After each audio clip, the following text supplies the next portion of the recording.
Friends, welcome back to my channel golden days with me.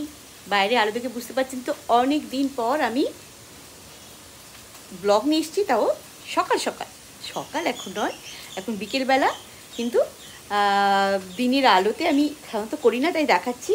যদিও আমার এখনও lunch হয়নি, এত কাজের চাপ চলছিল, সেটা কাজটা করছিলাম, সেই জন্য লাঞ্চ হয়নি। তো লাঞ্চ এসে গিয়েছে, মিক্সড ভেজিটেবল দেখাচ্ছি, রুটি, আর আমি এখানে ডিম সেদ্ধ করেছি, ননভেজ আজকে আনাইনি।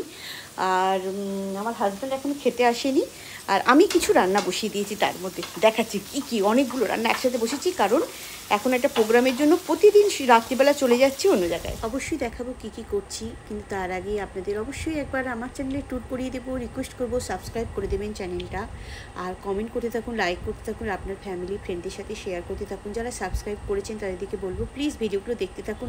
আজকাল একদমই ভিউজ হচ্ছে না, অথচ আমি যখন ভিডিও দিই না, আমার কিছু বন্ধু বলে ভিডিও দে ভিডিও দে ভিডিও দে, আসলে ভিডিও দিতে গেলে পারে কিছু ভিউজ অবশ্যই লাগে। যারা আমার ভিডিও দেখেন তাদেরকে অসংখ্য ধন্যবাদ যে আপনারা আমার সাথে আছেন। চলুন একবার আমার যে চ্যানেল তার ট্যুরটা করে নিই, তারপরে আজকের ব্লগটা অবশ্যই শেয়ার করব।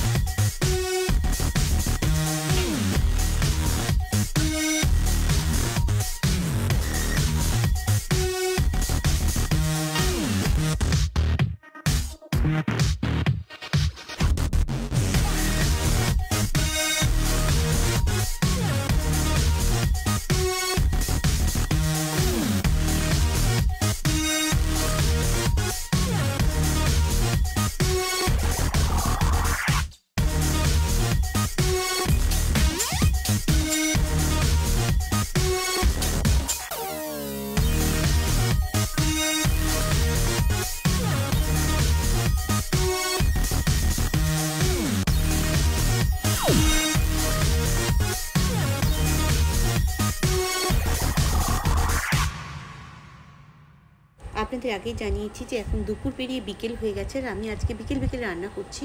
যদিও আমার এখনও লাঞ্চ করা হয়নি, একটু লেটেই চলছি, কারণ প্রচণ্ড কাজের চাপ ছিল। আর দুপুরে তো আপনারা জানেন যে আমার কাছে একজন বাঙালি ভদ্রমহিলা ডেলিভারি দিয়ে যায়, যে রুটি এবং সবজি বা চিকেন বা ননভেজ কিছু কিছু দিয়ে যায়। আজকেও সেমনি দিয়ে গেছে, আমি সেখান থেকেই দেখাতে শুরু করছি আজকের ব্লগটা। ভেজিটেবল এসেছে, রুটি, আর এখানে ডিম সেদ্ধ করা আছে, এটা বাড়িতেই করেছি। যে এসে গিয়েছে, কিন্তু আমি এখনও খাইনি, আমার হাজব্যান্ড এখনও লাঞ্চ করতে আসেনি, কিন্তু এখন অলমোস্ট হচ্ছে আফটারনুনই হয়ে গেছে। তো প্রচণ্ড চাপের জন্য হয়নি, আর আমি এদিকে রান্না বসিয়ে দিয়েছি, এক্ষুনি খেতে বসবো অবশ্য। তো তার আগে রান্নাটা একবার চটপট দেখে নিই, তারপরে খেতে যাবো, তখন দেখাতে পারবো না, ঠিক আছে? ভাজা করছি, উচ্ছে ভাজা করছি নুন দিয়ে। এখানে ঢ্যাঁড়স বানাচ্ছি, ঢ্যাঁড়সে একটু লাস্টের দিকে সর্ষে দেবো, ভাজা হয়ে গেলে একটু সর্ষে দিয়ে আবার কুক করে নেবো। আর এখানে কুচুরো তরকারি করছি, আর এইটাতে ওল সেদ্ধ আছে, ঠিক আছে? কোনো ননভেজ এখন রান্না করছি না, ননভেজ রান্না করা আছে, তো সেই জন্য ভেজ রান্না করছি এতগুলো। ভাবছেন তো এত ভেজ তো আমি রান্না করি না? হ্যাঁ, করি না। তো আমি যে হাইকো যাই, যে মলটাতে যাই, সেই মলটাতে গেছিলাম বলে এই যে এত সবজি, কাটা সবজি নিয়েছি। কাটা সবজি কাটতে আমার কষ্ট হয়, মানে সবজি কাটতে আমার কষ্ট হয়, তাই কাটা সবজি কিনে নিয়েছি বলে জোর কদমে 4টে একদম ভেজ রান্না করছি, ওল, ঢ্যাঁড়স, উচ্ছে আর কুচরোল।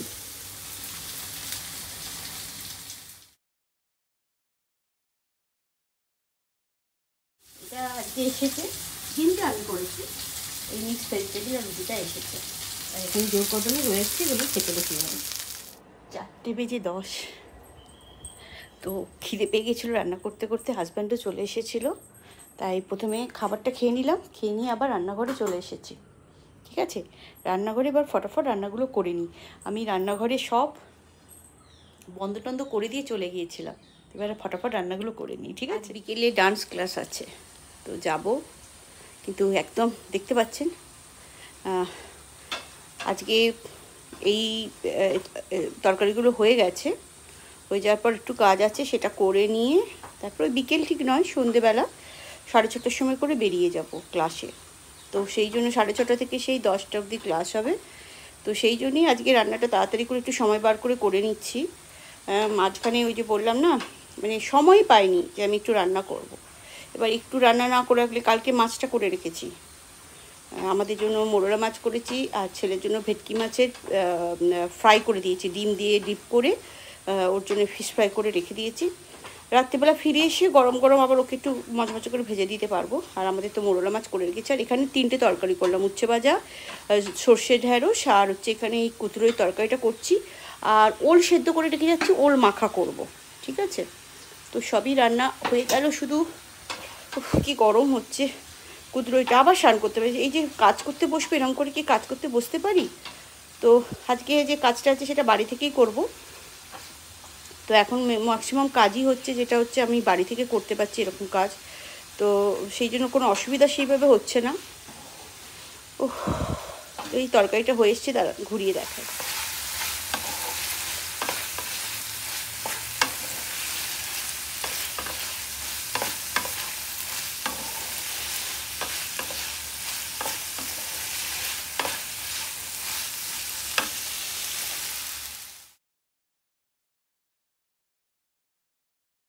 এইটা হলো কুদরোই আলুর তরকারি।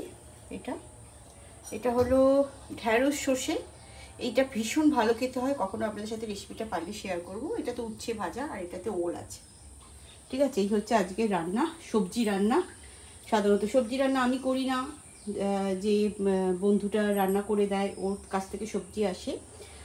সবজি কখনো রান্না করতে হলে আমার হাজব্যান্ডই বেশি করে, আমি আজকাল একদম করি না অপারেশনের পর থেকে। আজকে অনেক দিন পর আবার অনেকগুলো সবজি একসাথে রান্না করলাম। তার কারণ হচ্ছে আমরা যে হাইকো মলে যাই, সেই হাইকো মলটা উঠে যাচ্ছে। বাজার গেছিলাম একসাথে অনেক সবজি, কারণ ওখানে কাটা সবজি পাওয়া যায় বলে আমি আনি। আরও এনেছিলাম সবজি, মিক্সড ভেজিটেবল যেটা কাট পাওয়া যায় সেটা করে ছেলেকে পাস্তা করে দিয়ে দেওয়া হয়েছে, সেজন্য সেটা দেখাতে পারলাম না। এখন এগুলো রান্না করে নিলাম। এই যে কুদরোই তরকারি আরও ভালো করে দেখিয়ে দিচ্ছি। এটা এটা দেখুন ইয়ামি হয়েছে না, ঢ্যাঁড়স সর্ষে। আর এটা উচ্ছে ভাজা, ওল। আর এই যে এই কড়াইগুলো একটু থাক, ঠান্ডা হলে নিজে মাজবো। এই যে 3টে রান্না করেছি, 3টেতে এটা, এগুলো আমি একটাও দিচ্ছি না। এগুলো ভীষণ ভালো কড়াই, সব দেখতে পাচ্ছেন। এগুলো একটাও দিচ্ছে না। এর আগে যেগুলো ছিল সেগুলো ফেলে দিলাম, দিয়ে এগুলো কিনলাম। তো এগুলো ওই জন্য ওকে দিচ্ছে না, নিজে করব। তো এই হচ্ছে, এটা চালিয়ে দিলাম। এরপরে একটু ঘামটা শুকিয়ে স্নান করতে যাবো, করে কাজে বসবো 6:30 নাগাদ। এখন তো 4:10 আপনাদের দেখালাম রান্না শেষ। তো এখন হয়তো এই কথা বলতে বলতে আরও 10 মিনিট গেল। আর রান্না শেষ হয়ে গেছে। আমি একটু স্নান করে নিয়ে কাজ করতে বসবো। 6টার সময় করে উঠবো, উঠে চাটা খাবো, খেয়ে 6:30টার সময় বেরিয়ে যাব, ডান্স ক্লাস আছে। ঠিক আছে, তো আপনাদের দিকে একটা ছোট্ট ব্লগ আবার শেয়ার করলাম। আমি রেগুলার যে ব্লগ হয় সেরকম শেয়ার করতে পারছি না, বারবার বলছি। তার কারণ হচ্ছে আমি এখন রান্নাবান্না বিশেষ করি না। মাছ টাছগুলো বেশিরভাগ সময় আমার হাজব্যান্ড করে দেয়, আর রান্না তো আসে। আর যেহেতু বাঙালি রান্না আসে, সেহেতু ভালো কিছু আর করতে যায় না। ওই চিকেনগুলো সুন্দর করে চিকেন, মাটন, ডিমের কষা সব পাঠিয়ে দেয়। মাছটা শুধুমাত্র আমি যেহেতু মাছ খাই, ওরা ওই চিকেন টিমগুলো খায়। আমি শুধু সেদ্ধ ডিমটা আমাকে হসপিটাল থেকেই খেতে বলেছে বলে খাচ্ছি। বাকি চিকেন আমি তো এখন খাই না, বা ডিম কষাও খাই না, আমি শুধু মাছ খাই। তাই ওর কাছ থেকে এখন আর মাছ নিই না, মাছটা আমার হাজব্যান্ডই রান্না করে দেয়। তো এই হচ্ছে গল্প। তাই ব্লগ টক তৈরিও করি না, শেয়ারও করি না, ওই জন্য একটা গ্যাপ থেকে যাচ্ছে। ঠিক আছে, আর খুব চেষ্টা করব ভালো ভালো করে এডিট করে কিছু কিছু দিতে, মানে যেসব বেড়াতে যাওয়া বা ফুড ব্লগ আছে সেগুলো সব দেবো। প্রচুর রিকোয়েস্টেড আছে। আমার একটা যে একটা স্পেশাল রিকোয়েস্ট আছে, সেটা হচ্ছে ওড়িশা শাড়ি নিয়ে, সেটা দেখাবো। আর প্রচুর ছোটো ছোটো রিকোয়েস্ট আছে, জুয়েলারি নিয়ে আছে, স্কার্ফ নিয়ে আছে, সেগুলো আছে। সেগুলো পরপর করে ভিডিও করতেও তো হবে, মনও তো চাই। দেখতে পাচ্ছেন তো পাগল অবস্থা। চলুন, ভালো থাকবেন, বাই বাই, টেক কেয়ার।